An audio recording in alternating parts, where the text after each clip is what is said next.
Next topic है single phase full wave bridge converter, जिसमें कि हम 2 थायरिस्टर्स की जगह 4 थायरिस्टर्स यूज़ करेंगे, क्योंकि मिड पॉइंट कन्वर्टर जो हमने इससे पहले पढ़ा था उसमें जो 2 थायरिस्टर्स यूज़ कर रहे थे हम, उसमें मेन प्रॉब्लम ये आती थी कि जो पीक इन्वर्स वोल्टेज आता था रिवर्स वोल्टेज रिवर्स बायस के दौरान, वह ट्वाइस ऑफ VM आता था। मतलब हमें डबल रेटिंग्स के थायरिस्टर्स का उपयोग करना पड़ता था उसमें। तो वो ओवरकम करते हुए डबल रेटिंग के थायरिस्टर ना यूज़ करते हुए हम 4 थायरिस्टर्स यूज़ कर सकते हैं इस प्रकार से single phase full wave bridge converter में, जिसके माध्यम से भी हम AC to DC conversion, AC to DC मतलब कंट्रोल DC प्राप्त कर सकते हैं इस रेक्टिफायर सर्किट से। प्रीवियस केस में हमने RL लोड लिया था, इस केस में हमने RLE लोड लिया है। तो आप प्रीवियस केस के लिए भी RLE लोड बना सकते थे, लेकिन RLE लोड में आप अगर लेते हैं RL की जगह, तो चेंजेस यही आते हैं कि आपको एक सोर्स वोल्टेज में E की लाइन को ड्रॉ करना पड़ेगा। सोर्स वोल्टेज में हम E की लाइन इस प्रकार से ड्रॉ करेंगे जैसा कि आपको दिख रहा है। इसके कारण इसमें चेंज सिर्फ यही होता है कि जैसे E की हम लाइन ड्रॉ कर लेते हैं तो E वोल्टेज से कम पर सोर्स वोल्टेज के लिए SCR को ऑन नहीं किया जा सकता, क्योंकि ये E पोलैरिटी से जो SCR हैं वो रिवर्स बायस रहते हैं। तो E से जब सोर्स वोल्टेज ज़्यादा होगा, VS की वैल्यू जब इस E से ज़्यादा होगी, तभी SCR को ऑन किया जा सकता है। ये हमने VAB ड्रॉ किया और ये VBA ड्रॉ किया है, क्योंकि VAB किसी के लिए फॉरवर्ड बायस है तो VBAB किसी के लिए फॉरवर्ड बायस है। इसमें नेमिंग कर देंगे हम T1, T2, T3, T4 इस प्रकार से। तो फायरिंग एंगल हम लेंगे इस पॉइंट के बाद, मतलब E के बाद ये पॉइंट ले लिया हमने फायरिंग एंगल अल्फ़ा का, इस पॉइंट से हम SCR को ऑन कर सकते हैं। अब जब हम इसकी वर्किंग पे जाएं तो वर्किंग में आप देखें जब पॉजिटिव हाफ साइकिल रहेगी ये प्लस और ये माइनस, तो मतलब पॉजिटिव हाफ साइकिल के दौरान A पॉजिटिव होगा B नेगेटिव होगा, A पॉजिटिव है B नेगेटिव है, A के पॉजिटिव होने से ये पॉजिटिव होगा A, तो पॉजिटिव से T1 थायरिस्टर फॉरवर्ड बायस रहेगा और इस नेगेटिव से T2 थायरिस्टर फॉरवर्ड बायस रहेगा। तो T1 और T2 फॉरवर्ड बायस है कब? पॉजिटिव हाफ साइकिल के दौरान।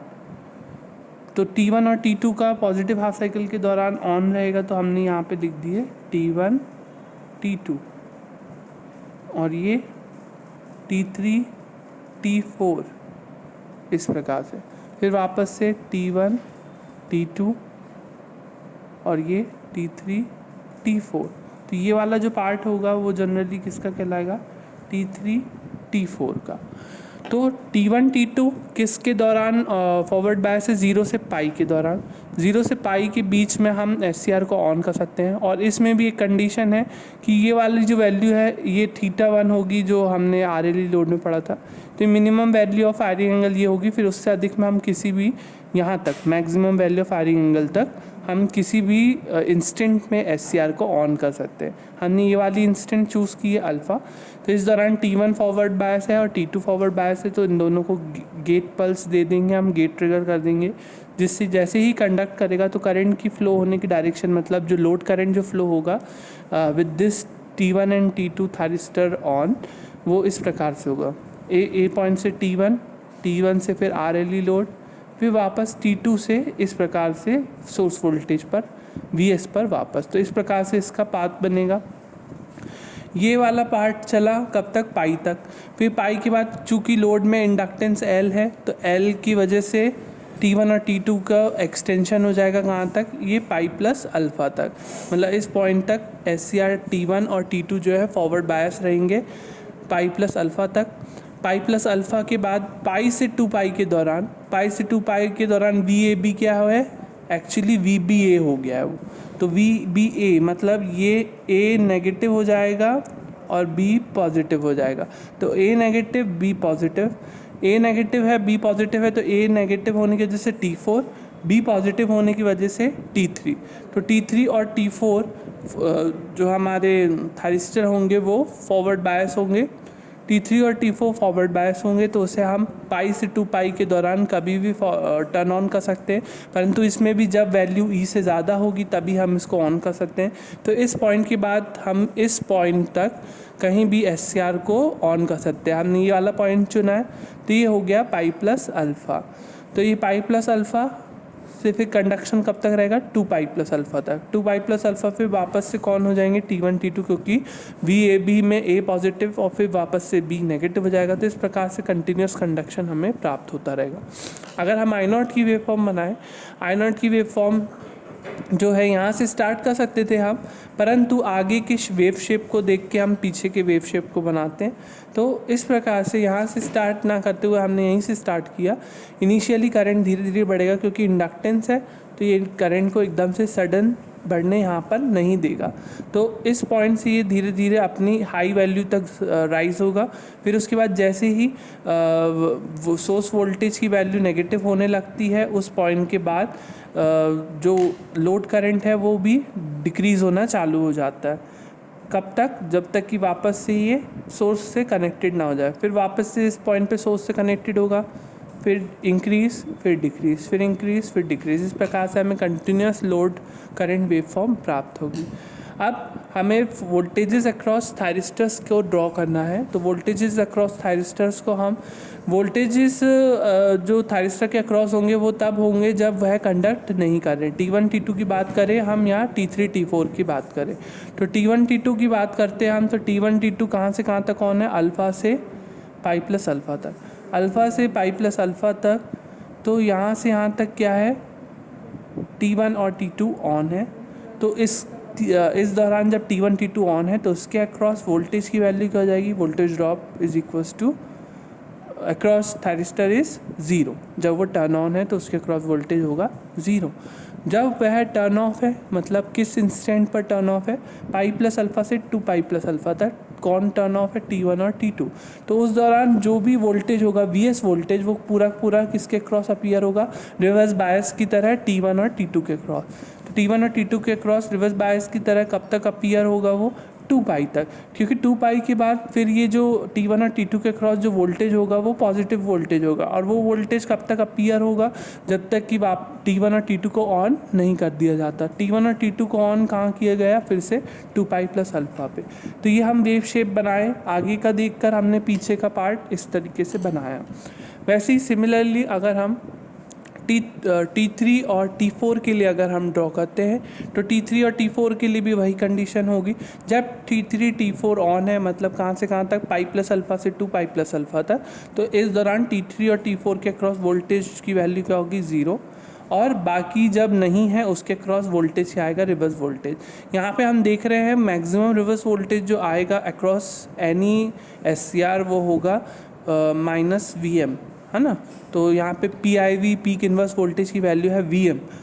तो मिड पॉइंट रेक्टिफायर के कंपैरिजन में इसका एडवांटेज ये होता है कि हमें यहाँ पे डबल रेटिंग्स के SCRs को यूज़ नहीं करना पड़ता।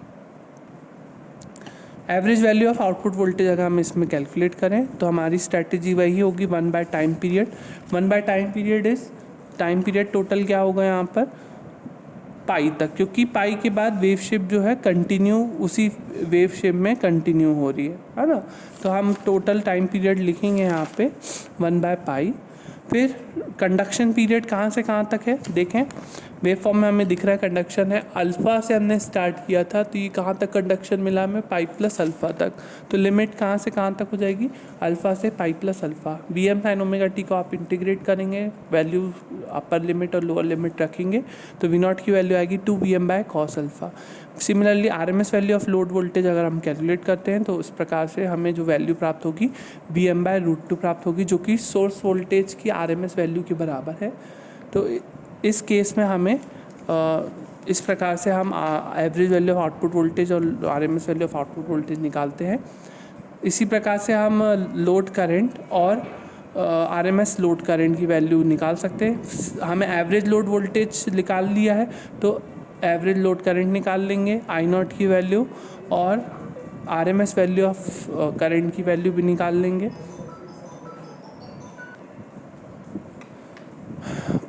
सिंगल फेस आपके सिलेबस में है, 3 फेस नहीं है, परंतु 3 फेस पॉलीफेज रेक्टिफिकेशन जिसे हम कहते हैं उसे प्रेफर किया जाता है in case of higher voltage ratings और वॉटेज रेटिंग्स।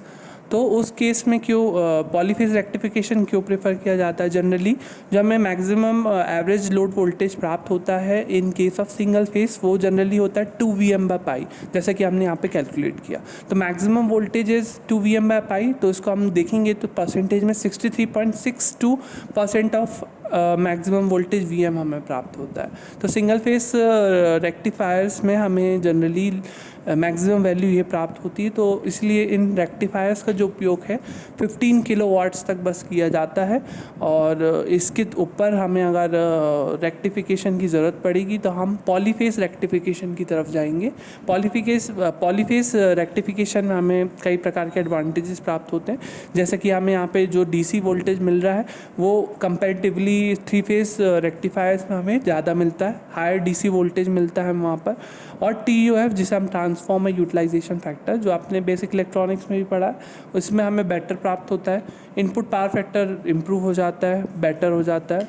और साथ ही साथ जो हमें आउटपुट करंट की जो वेवफॉर्म मिलती है उसमें जो हमें रिपल्स मिलते हैं, मतलब जो प्रेजेंस ऑफ AC कंपोनेंट्स है वो काफ़ी कम हो जाते हैं अगर हम 3 फेस रेक्टिफायर्स की तरफ आगे बढ़ते हैं, जिसके कारण जो लोड परफॉर्मेंस है वो भी इम्प्रूव हो जाता है। और साथ ही साथ इसके कारण से रिपल्स के कम होने के कारण से हमें फ़िल्टर सर्किट जो हम यूज़ करते हैं जनरली फ़िल्टरिंग करने के लिए, AC कंपोनेंट्स को हटाने के लिए रेक्टिफायर में, उनके भी लोअर साइज़ हो जाते हैं। हमें लोअर साइज़ के कंपोनेंट्स, मतलब जनरली जो फ़िल्टर सर्किट हम यूज़ करते हैं वो इंडक्टर्स और कैपेसिटर्स यूज़ करते हैं उसमें हम, तो उससे हमें लोअर साइज़ के फ़िल्टर्स को हमें उपयोग करना पड़ता है, तो रिपल फ्रीक्वेंसी जो है वो बढ़ जाती है। इसके अलावा अगर हम कंट्रोल रेक्टिफायर्स की एप्लीकेशंस की बात करें तो जनरली हम AC टू DC, मतलब फिक्स्ड AC इनपुट वोल्टेज को हम यहाँ पे कंट्रोलेबल DC आउटपुट वोल्टेज में कन्वर्ट कर रहे हैं इन कन्वर्टर से, AC to DC converters.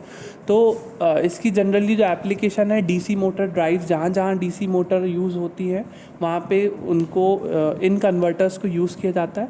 Like हम बोल सकते हैं स्टील रोलिंग मिल्स वगैरह में, पेपर मिल्स में, टेक्सटाइल मिल्स में, प्रिंटिंग प्रेस वगैरह में, जहाँ पे भी DC मोटर ड्राइव्स का उपयोग किया जाता है वहाँ पे इन कन्वर्टर्स का यूज़ किया जाता है। ट्रैक्शन सिस्टम में भी जो DC पे काम करते हैं उनमें भी इनकी एप्लीकेशन है। इलेक्ट्रोकेमिकल या इलेक्ट्रोमेटलर्जिकल प्रोसेस में भी इनका यूज़ किया जाता है। पावर सप्लाईज में इनका यूज़ किया जाता है। हाई वोल्टेज DC ट्रांसमिशन में भी इनका यूज़ किया जाता है। HVDC, जिसे हम HVDC सिस्टम के नाम से जानते हैं, उनमें भी उसमें भी इन कन्वर्टर्स का यूज़ किया जाता है, जहाँ पे हम 6 पल्स, आप जनरली आपने 1 पल्स रेक्टिफायर्स पढ़े, 3 पल्स, 6 पल्स, 12 पल्स रेक्टिफायर्स तक हम जाते हैं 3 फेज रेक्टिफायर्स में, जो कि HVDC ट्रांसमिशन सिस्टम्स में यूज़ किए जाते हैं।